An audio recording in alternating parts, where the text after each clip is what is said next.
সুপ্রিয় শিক্ষার্থী, শিমুলস টিউটোরিয়ালে তোমাকে সদর সম্ভাষণ। আজকে আমাদের আলোচনার বিষয় এইচএসসি আইসিটি বইয়ের চ্যাপ্টার 3 অর্থাৎ সংখ্যা পদ্ধতি ও ডিজিটাল ডিভাইস অধ্যায়ের পরিপূরক সংক্রান্ত সমস্যা। এই পরিপূরক কথাটা বললে সবার আগে আমাদের মাথায় কী আসে? দুইয়ের পরিপূরক, ঠিক না? আসলে পরিপূরক হচ্ছে দুই প্রকার, একটা হচ্ছে একের পরিপূরক আর একটা হচ্ছে দুইয়ের পরিপূরক। যাই হোক, একের পরিপূরক হোক আর দুইয়ের পরিপূরক হোক, আমরা টোটাল পরিপূরক বিষয়টা নিয়ে আজকের পর্বে আমরা বিশদ আলোচনা করব। তো যাই হোক, কথা না বাড়িয়ে আমরা আজকে আলোচনা শুরু করি। এখন পরিপূরক কত প্রকার? পরিপূরক হচ্ছে দুই প্রকার, একটা হচ্ছে একের পরিপূরক আর একটা হচ্ছে কি দুইয়ের পরিপূরক। তো এখন আমরা যে পরিপূরক শিখব, তো আমাদের পরিপূরক শেখার আগে অবশ্যই আমাদের জানতে হবে পরিপূরকটা কী কাজে লাগে অথবা পরিপূরকের গুরুত্বটা কী। তো সবাই মনোযোগ দিয়ে শুনো এবং খাতায় অবশ্যই সাথে সাথে কি নোট করবে। তো আমরা যদি দুইয়ের পরিপূরক এর গুরুত্ব বর্ণনা করি, তাহলে সবার আগেই বলতে হবে কম্পিউটারে 2 এর পরিপূরক পদ্ধতি ব্যবহার করে চিহ্নযুক্ত সংখ্যা বোঝানো হয়। কি 2 এর পরিপূরকের প্রথম গুরুত্ব হচ্ছে কম্পিউটারে চিহ্নযুক্ত সংখ্যা ব্যবহার করার ক্ষেত্রে কি 2 এর পরিপূরক ব্যবহার করা হয়। মনে করো -3 তুমি কম্পিউটারকে বুঝাবে -3, তাহলে সেক্ষেত্রে কী করতে হবে? তোমার 2 এর পরিপূরক ব্যবহার করতে হবে। আবার বুঝালে তুমি +4, সেক্ষেত্রে কী করতে হবে? 2 এর পরিপূরক ব্যবহার করতে হবে। তাহলে চিহ্নযুক্ত সংখ্যা ব্যবহারের ক্ষেত্রে কী লাগবে আমাদের? 2 এর পরিপূরক। এটা হচ্ছে আমাদের 2 এর পরিপূরকের প্রথম গুরুত্ব।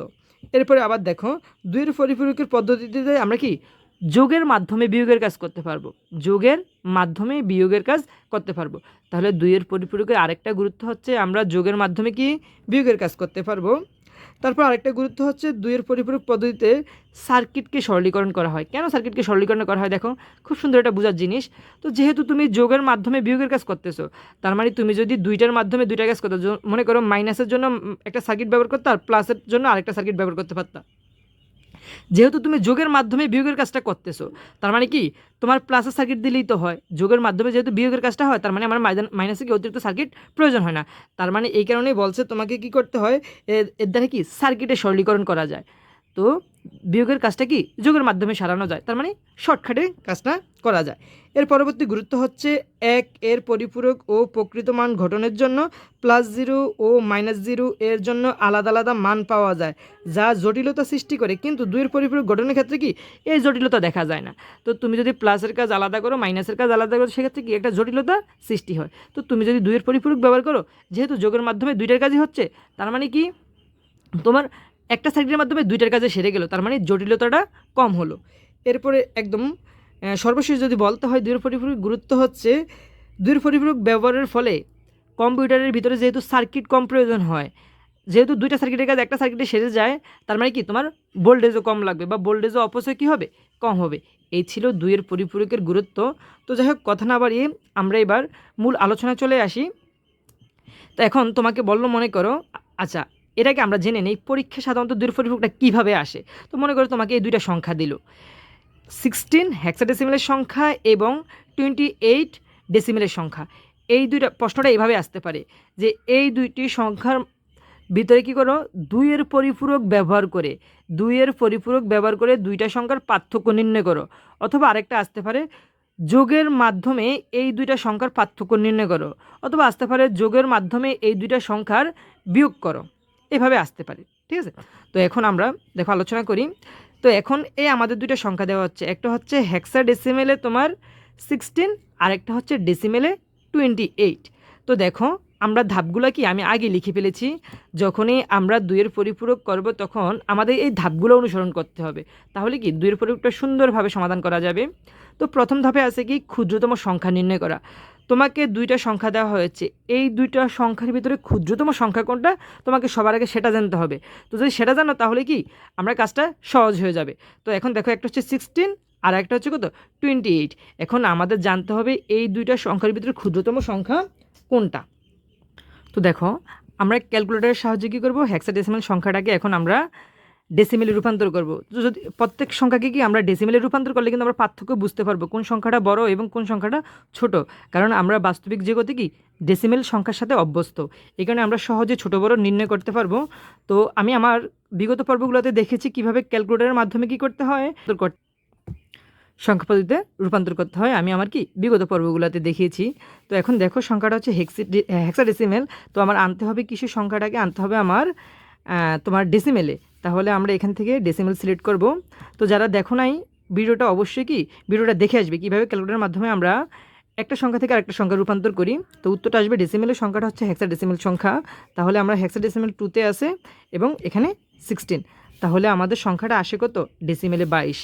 অর্থাৎ হেক্সাডেসিমেলে যেই সংখ্যাটা 16 সেটা ডেসিমেলে হবে 22, আর ডেসিমেলে তো সংখ্যাটা 28 আছে। এবার বলো তো 22 আর 28-এর মাঝে ছোটো কোনটা? আমাদের নির্ণয় করতে হবে ক্ষুদ্রতম সংখ্যাটাকে। দেখো 22 আর 28-এর মাধ্যমে ছোটো সংখ্যা কি? 22 নিশ্চয় জানো, ঠিক না?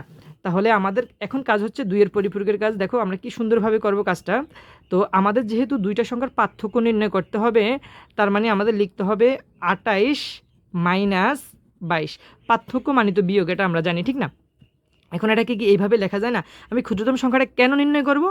কারণ আমার ক্ষুদ্রতম সংখ্যাটা বিয়োগ করতে হবে, ঠিক না? ক্ষুদ্রতম সংখ্যাটা কী করতে হবে? আমার বিয়োগ করতে হবে। তাহলে আমি কি এই সংখ্যাটাকে এইভাবে লিখতে পারি না? 28 প্লাস মাইনাস 22। একটু খেয়াল করো তো, আমাদের কি প্রশ্নে বলা থাকে যোগের মাধ্যমে বিয়োগের কাজ করো, ঠিক কিনা? যোগের মাধ্যমে বিয়োগের কাজ করো। এই যে আমরা কি এখানে যোগটা নিয়ে এসেছি, তার মানে আমি এখন যোগের মাধ্যমে কি করব? বিয়োগের কাজ করব। এই কথাটা একই কথা, ঠিক না? 28 থেকে -22 আর হচ্ছে 28 প্লাস -22 একই কথা, কারণ প্লাস মাইনাস তো মাইনাস, এটা আমরা জানি। তাহলে আমাদের মূল কাজ কি? মূল কাজ হচ্ছে ক্ষুদ্রতম সংখ্যা নির্ণয় করা। আমরা অলরেডি ক্ষুদ্রতম সংখ্যা কত? এই সংখ্যাটা ছিল আর এই সংখ্যাটা ছিল, এই দুটো সংখ্যার ভিতরে ক্ষুদ্রতম সংখ্যা হচ্ছে 22। তো আমরা লিখলাম এই যে 28 - 22, কারণ বড় সংখ্যা থেকে ছোট সংখ্যা বিয়োগ দিতে হয়। তাহলে এখন আমাদের কাজ কি? ক্ষুদ্রতম সংখ্যাকে বাইনারিতে রূপান্তর করতে হবে। যদিও আমি এখানে লিখেছি ক্ষুদ্রতম সংখ্যাকে বাইনারিতে রূপান্তর করতে হবে, কিন্তু তোমরা কি দুইটা সংখ্যাকে বাইনারিতে রূপান্তর করবা, দুইটা সংখ্যাকে বাইনারিতে। এই বৃহত্তর সংখ্যাটাকে বাইনারিতে রূপান্তর করতে হবে, ক্ষুদ্রতম সংখ্যাটাকেও বাইনারিতে রূপান্তর করতে হবে। তাহলে দেখো আমরা এভাবে লিখতে পারি। এখন আমরা এভাবে লিখতে পারি যে 28কে সংখ্যাটা তো ডেসিমেলে আছে, এটাকে যদি আমরা বাইনারিতে নেই, কারণ আমাদের সত্য ছিল ক্ষুদ্রতম সংখ্যাকে বাইনারিতে রূপান্তর। আমি বললাম কি ক্ষুদ্রতম এবং বৃহত্তম দুইটা সংখ্যাকে বাইনারিতে রূপান্তর করতে হবে। তাহলে এবার দেখো 28কে যদি আমরা বাইনারিতে আনি ক্যালকুলেটরের মাধ্যমে, আবারও বলি এই সংখ্যাকে কিভাবে এক সংখ্যা থেকে অন্য সংখ্যায় রূপান্তর করতে হয় এটা নিয়ে কি আমার 14 নম্বর পর্ব আছে। এই প্লেলিস্ট থেকে 14 নম্বর পর্বটা দেখে নিও। 14 অথবা 13 এইরকম হবে, হ্যাঁ অবশ্যই থাম্বেল দেখে নিবে। তাহলে আমার এই ডেসিমেল সংখ্যাটাকে আনতে হবে কিসে? বাইনারিতে। তাহলে আমি এখান থেকে বাইনারি সিলেক্ট করলাম, বাইনারি। আর তোমার সংখ্যাটা হচ্ছে কি ডেসিমেল সংখ্যা। তাহলে 1 ডেসিমেল সংখ্যা ছিল 28। তাহলে এই সংখ্যাটা আমার আসে এই যে 11100 11100 কত আসছে? 11100। তাহলে আমরা এখানে কি লিখলাম দেখো তো, এখানে লিখলাম সংখ্যাটা থাকতে হবে কিসে? 8 বিটে। সংখ্যাটা থাকতে হবে 8 বিটে। তাহলে এখানে কত? 5 বিট আছে। তাহলে তুমি সামনে কি করতে পারবে? কয়টা শূন্য দিবে? 3টা শূন্য দিয়ে 8 বিট পূর্ণ করতে হবে। পিছনে দেওয়া যাবে না, কি দিতে হবে? সামনে। তাহলে এই একটা 0 দিলাম, এই একটা 0, এই একটা 0, সাথে 1 1 1 0 0। এই আমার কি 8 বিটে রূপান্তর হয়ে গেছে। আচ্ছা, এরপরে আমরা দেখলাম এই 16 সংখ্যাটা যেটা হেক্সাডেসিমেলে ছিল সেটা আমাদের ডেসিমেলে কত আসে? একটু আগে দেখলাম 16 সংখ্যাটা ডেসিমেলে আসে আমাদের কত? 22। তাহলে 22। এবার এই সংখ্যাটাকে যদি আমরা বাইনারিতে রূপান্তর করি, ডেসিমেল সংখ্যাটাকে যদি বাইনারিতে রূপান্তর করি আসে কত? আসে 1 0 1 1 0। এ হচ্ছে বিষয়টা, কেমন? তো এটাকে আমাদের কয় বিটে রূপান্তর করতে হবে? এইটাকে আমার 8 বিটে রূপান্তর করতে হবে। তাহলে সামনে একটা, দুইটা, তিনটা শূন্য দিতে হবে। তারপরে কি 1 0 1 1 0। যখন তুমি বড় সংখ্যাটাকে 8 বিটে রূপান্তর করবে, বড় সংখ্যা নিয়ে আর কোনো কাজ নাই, কাজটা হবে ছোট সংখ্যা নিয়ে। এত কাজের কারণ কি দেখো তো একটু। এত কাজের কারণটা হচ্ছে আসলে 28 প্লাস -22 ছিল, ঠিক না? এখন আমার 2-এর পরিপূরক ঘটানো মানে হচ্ছে -22-র মান নির্ণয় করা। 2-এর পরিপূরক ঘটানো মানে হচ্ছে -22-এর মান নির্ণয় করা। তাহলে আমাদের প্রথম ছিল কি ক্ষুদ্রতম সংখ্যা নির্ণয়, আমরা কি ক্ষুদ্রতম সংখ্যা নির্ণয় করেছি। দ্বিতীয় ধাপ ছিল কি ক্ষুদ্রতম সংখ্যাকে বাইনারিতে রূপান্তর এবং 8 বিটে থাকতে হবে। আমাদের ক্ষুদ্রতম সংখ্যাটাকে বাইনারিতে রূপান্তর করেছি কি এবং 8 বিটে আছে। এরপরে দেখো 8 বিটের সংখ্যাকে নিগেশন বা বিপরীতকরণ করা। এখন 8 বিটের সংখ্যাকে নিগেশন বা বিপরীতকরণ করা মানেই হচ্ছে তোমার কি সেটা 1-এর পরিপূরক। তাহলে আমরা এখানে লিখতে পারি, দেখো তো এখানে এইভাবে লেখা যায় 22।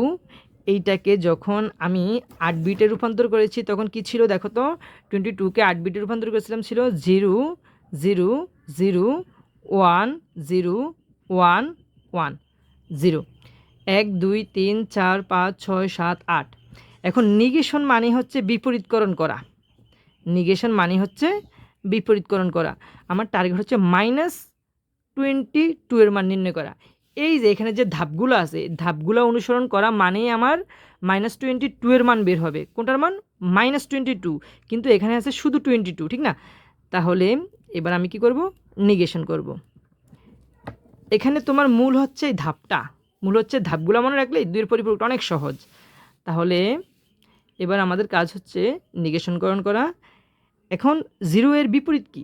0 এর বিপরীত নিশ্চয় জানো 1, কারণ আমরা জানি 0 মানে হচ্ছে অফ আর 1 মানে হচ্ছে অন। তাহলে অফের বিপরীত যদি অন হয় তাহলে 0 এর বিপরীত 1।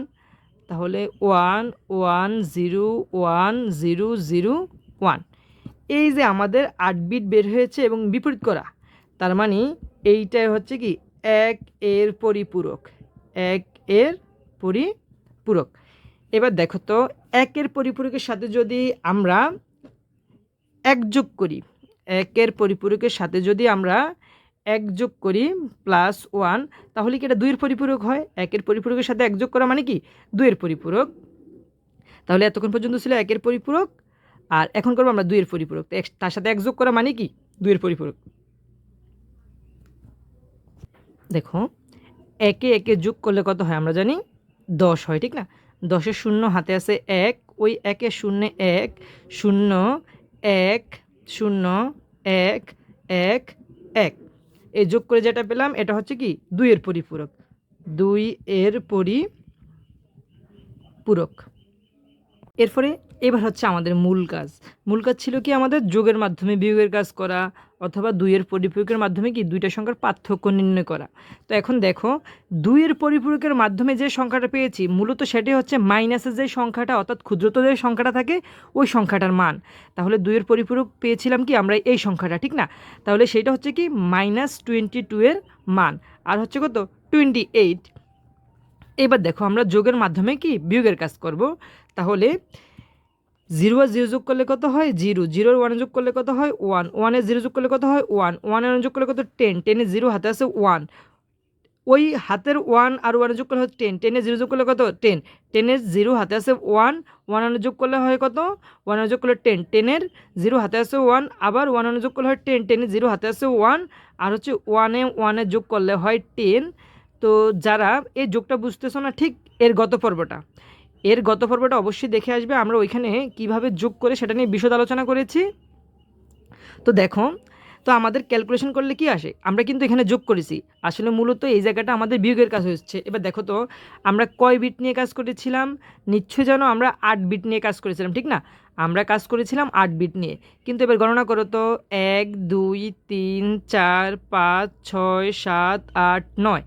আমরা কাজ করেছিলাম 8 বিট নিয়ে, কিন্তু আমাদের উত্তরটা আছে কত বিটে 9 বিটে। তার মানে আমাদের এই অংশটা কি বাদ দিতে হবে। এইটাকে বলে ক্যারি বিট, এটাকে বলে ক্যারি বিট।